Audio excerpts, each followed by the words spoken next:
Hey guys, welcome to my first ever horror movie review on YouTube, or review of any sort on YouTube.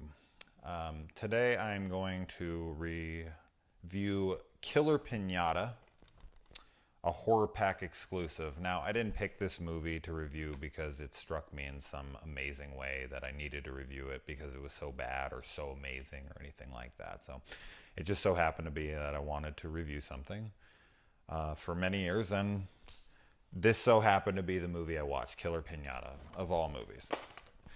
Now, if you're unfamiliar with what Horror Pack is, HorrorPack.com offers 4 movies per month, whether it's DVD or Blu-ray. You get to pick. The Blu-ray is 25. I think the DVD is like 20. I've had it for 2 months. I've had success with what I've gotten in it.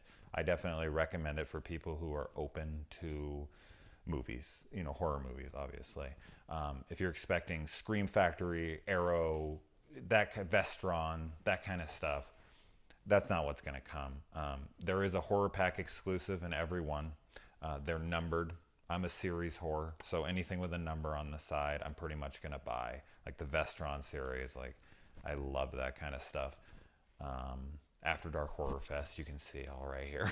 I bought every one of them, even though 90% of them are garbage. A series, you put it out, and I'm going to buy it, especially horror. Now, check out Horror Pack. I'm not affiliated with these people. I don't care if you check them out or not. I'm not trying to sell you on them. I just personally think it's pretty cool. This month I got Invasion of the Body Snatchers. I do the Blu-ray pack. I haven't done the DVDs. The DVDs seems to be, from the ones that I've watched unpacking online, seem to be a little higher quality film, and not so much on mainstream levels, but like more culty, cool, fun films from the DVD selections. Now, I've had cool luck with it so far in the 2 months I've had it. I got Invasion of the Body Snatchers and Babadook and stuff like that. I've been lucky enough to not really get much stuff that I already owned. Although I did get some bad, like Children of the Corn, the ninth one, Revelations, or whatever. That horrible, horrible film. And then, like, the third Outpost movie, Killer Piñata. Killer Party was the other horror pack exclusive. I haven't watched that one yet. I'm probably going to watch that one next, or I actually rented another movie called Peelers tonight, so that'll probably be my next review. Moving on, getting back to Killer Piñata. Now, this is a low budget, micro budget horror comedy made for about $5,000. It was crowdfunded on whatever various site. I'd like to start with the good things about the movie. I think that the good things are that, for one, it looked pretty damn good. For a $5,000 budget, micro budgeted film, I thought that it looked really well shot for that budget. It didn't seem like somebody grabbed their cell phone or, just some random camera and didn't know what to do with it. The guys seemed like they had at least some talent behind the camera and knew what to do as far as lighting and stuff like that. So the video quality is pretty decent. Now, on the flip side of that, the audio quality, the ADR and just the regular audio is super uneven. There's a lot of the dialogue is muddy. I don't know if that happened in post, if they didn't, if they just didn't have the equipment to properly record the audio and their ADR was bad. I'm not sure. In addition to the audio quality being off, another thing is the editing in places can be choppy. But it's really not too distracting. It doesn't happen a whole lot. It just happens in certain places where it's very jarring and noticeable. But in a film like this, I mean, what do you expect?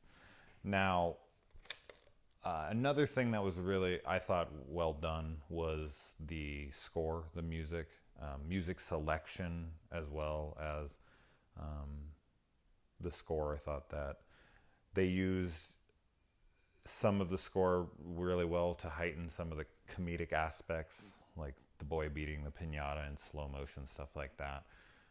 This movie is about a piñata who comes back to, get revenge for all the other piñatas ever being beaten to death, basically. So he's back for revenge. They get into a more elaborate explanation, which is done in animation, which I thought was pretty impressive for a $5,000 film, that they were able to even throw in an animation of any sort.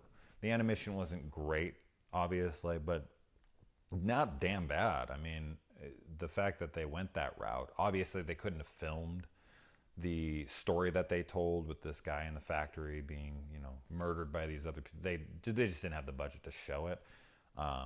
But the girl could have just told the story without any visual aids, and they decided to throw in the animation, which I thought was, a really cool touch, that they went to that effort with the limited budget that they had. Now, other good things, just from first, actually, what I would like to address is, it's, as I'm sure you can guess, it's a horror comedy. So it being a horror comedy, it has to have horror and it has to have comedy. And blending the two is very, very difficult. Very difficult. There's so many films that try to do it, and so few that actually succeed very well. As far as the comedy goes, I think that the comedy, it hits here and there. It's definitely uneven, but some of it's actually pretty funny. I had a couple moments where I actually laughed, like, aloud. One scene in particular. Now, the horror, it's very light on any kind of atmosphere towards horror or anything like that. So you're not getting any actual horror, but they do, it is definitely a horror comedy. They definitely have this piñata killing people, stalking them, all of the usual horror aspects. So that is there. Obviously, it's not really supposed to be taken seriously in any way. It's Killer Piñata. One thing that I really appreciated, now, it's funny that it had to happen in a movie like this, where it really doesn't matter and didn't need an explanation, and this needs to happen in other movies. Although, of course, I understand that it doesn't need to happen, but I just appreciated it from watching so many horror movies over the years, writing them myself, and this and that.